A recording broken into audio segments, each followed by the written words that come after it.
प्रत्येक पालकांची तक्रार असते की आमची मुलं भाज्या खातच नाहीत. तर मग आजची ही रेसिपी खास पालकांसाठी. नमस्कार मंडळी, मी वसुधा रेसिपीमध्ये तुम्हा सर्वांचं खूप खूप स्वागत करते. आज आपण पौष्टिक प्रोटीनयुक्त जाळीदार अशी मल्टीव्हेज बेसन पोळी बनवणार आहोत. अगदी लहानांपासून मोठ्यांपर्यंत सगळं आवडीने खातील अशी आहे ही. चला तर मग काय साहित्य लागतं ते पाहूया.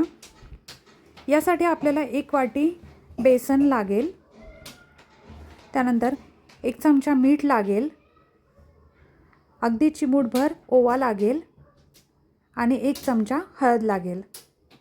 त्यानंतर भाज्या काय लागत आहेत ते पाहून घेऊया. यामध्ये आपल्याला 1 किसलेलं गाजर लागेल, धुवून घेतलेली पालकची भाजी लागेल, टोमॅटो, कांदा, कोथिंबीर, लसूण मिरचीचा ठेचा. यात आवडीनुसार तुम्ही आणखी भाज्या पण ॲड करू शकता. आता एका मोठ्या भांड्यामध्ये बेसन पीठ आणि आपण ज्या बारीक चिरून घेतलेल्या भाज्या आहेत त्या सगळ्या ॲड करून घ्यायच्या. एक एक करून ॲड करून घ्यायच्या. सगळ्या एकदम नाही टाकायच्या, म्हणजे त्या छान मिक्स होतात. हळूहळू सगळ्या भाज्या मिक्स करून घ्यायच्या. नंतर त्याच्यावरतून 1 चमचा मीठ, चिमूटभर ओवा आणि 1 चमचा हळद टाकून छान सगळं मिक्सचर एकजीव करून घ्यायचं. मिक्सचर एकजीव करून झालं की त्यामध्ये थोडं थोडं करत पाणी टाकून घ्यायचं आणि मिक्स करायचं. एकदम पाणी नाही टाकून घ्यायचं, नाहीतर काय होतं पिठाच्या गुठळ्या होतात. त्यामुळे थोडं थोडंसं पाणी करत सगळं ते एकजीव करून घ्यायचं. साधारणतः 1 ग्लास पाणी पुरेसं आहे. असं छान मिक्स करून घ्यायचं. जास्त पातळ पण नाही बनवायचं आणि जास्त घट्ट पण नाही, मीडियम असं बॅटर बनवून घ्यायचं.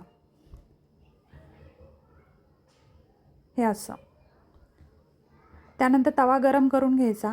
तवा गरम करून झाला की 2 चमचे त्यावर तेल टाकायचं आणि आपण तयार केलेलं बॅटर त्यावर सोडून द्यायचं. हे बॅटर छान पसरून घ्यायचं. चारही बाजूने एकसारखं पसरायचं, म्हणजे आपली बेसन पोळी चारही बाजूने छान भाजली जाते. अशी चारही बाजूने छान पसरून घेतली की थोडंसं वरून त्याच्यावर तेल सोडून द्यायचं, म्हणजे बेसन पोळी खाली चिकटत नाही. आता थोडीशी भाजून झाली की त्याच्यावर एक झाकण ठेवून द्यायचं. त्यामुळे काय होतं आपली बेसन पोळी चारही बाजूने व्यवस्थित भाजली जाते, कच्ची राहत नाही.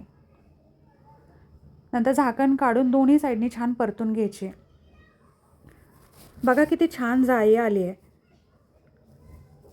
अशाच पद्धतीने आपण उरलेल्या बेसन पोळ्या पण बनवून घेऊयात. तर मंडळी, कशी वाटली आपली रेसिपी? आवडली असेल तर लाईक करा, शेअर करा, सबस्क्राईब करा आणि सगळ्यात महत्त्वाचं, मस्त खा, स्वस्त राहा. धन्यवाद.